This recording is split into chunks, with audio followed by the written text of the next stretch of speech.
Hey everyone, there's something I want to show you.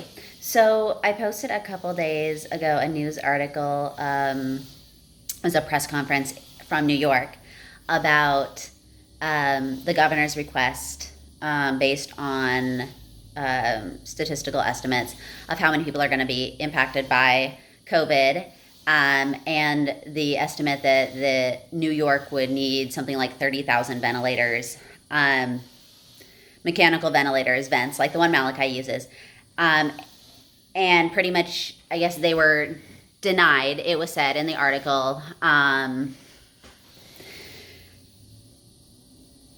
Politicians didn't think that the estimates were correct, and there was a refusal to supply vents, and basically, so New York ordered a bunch of manual bags, which I posted that we carry around all the time with Malachi. Even though he has the ventilator, a bag allows us, it's a resuscitation bag, it lets us hook it up to his trach, and we can manually force air into his airway. And so we use this when, say he's in severe pain and he clamps down and he occludes his airway because he's just clamping down so hard, right?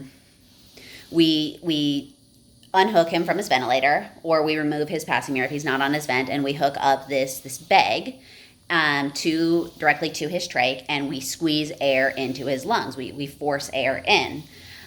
We've had to use it when he was in a seizure because, again, the seizing caused him to clamp down. But we carry it around all the time. Trach families do.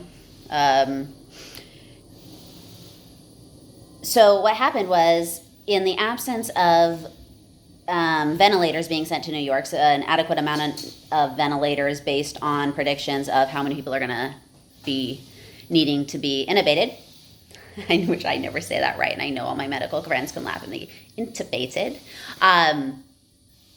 Regardless, the state ordered a bunch of these bags, and the idea was, as a last resort, they were going to have people manually bag patients needing to be vented until they didn't need to be vented anymore, which is insane. It's actually crazy. And it is a giant waste of human power, because I'm going to show you this. Because I read this article and I actually laughed, because I'm like, this is what we've come to. This is the country that we live in. This is absolute bullshit. And I actually mean complete bullshit. Hold on, Malachi's pump is going off. Okay, so I'm going to show you this. So, Malachi, hi baby, on a vent, right? Circuit, trach. He has the trach. Okay, so when a person obviously does not have a trach, they are ventilated from their airway. But I mean, same thing, right? So like the vent goes up and here's the vent, okay? Mechanical vent. Humidifier, vent. So all the like technology and computers, all of the settings and everything, like the pulmonologist can control and tell how much, how many breaths are needed per minute, what the like volume is and the pressure is. So pretty much how powerful of a breath this needs to happen, and how frequently, how often it needs to happen. And this keeps people alive, especially if they are unable to breathe on their own, right? And so it's super important. Now, this, you hook up a patient, and you go, fantastic, they're able to breathe.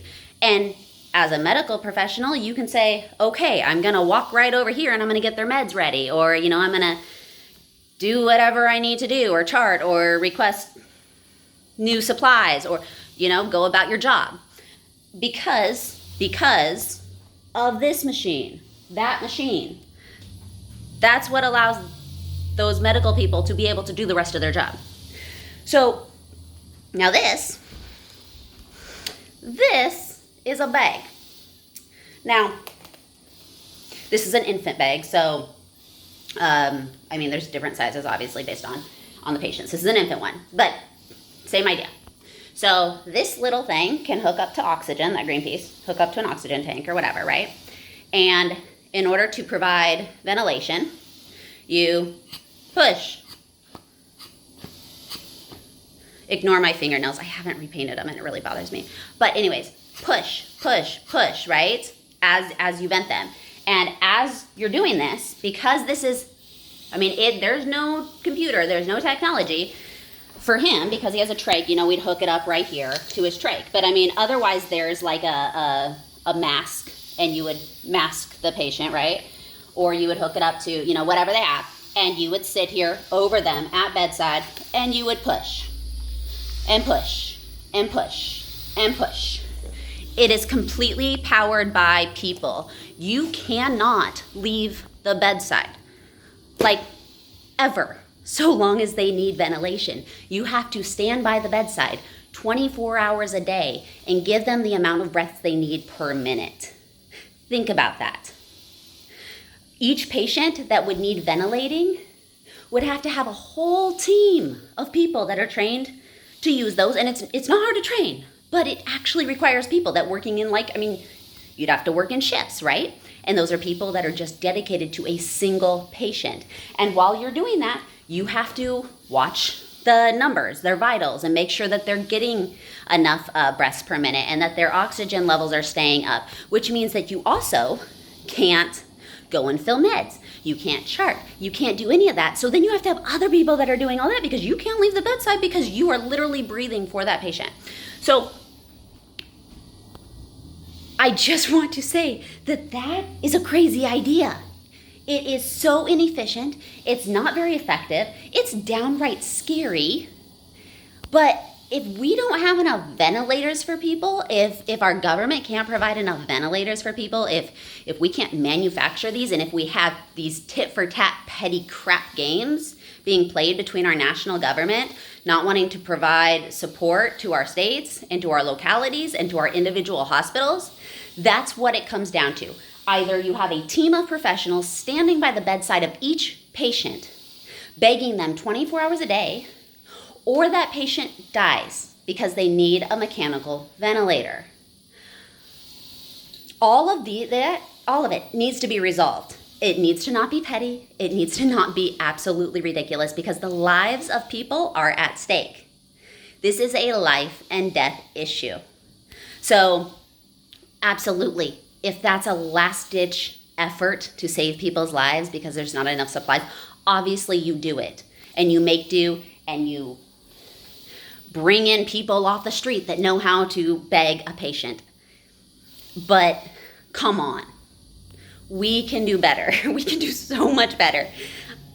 I really hope we do, and I really hope we don't fail people because we're playing these games and because we're messing around getting the supplies that are needed to our hospitals and to our medical professionals, because people are gonna die while we're sitting on our hands discussing whether or not medical predictions are correct.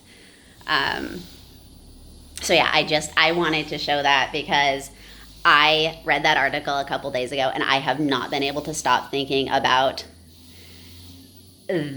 how just totally nuts that is. So, yeah, that's my soapbox for the day.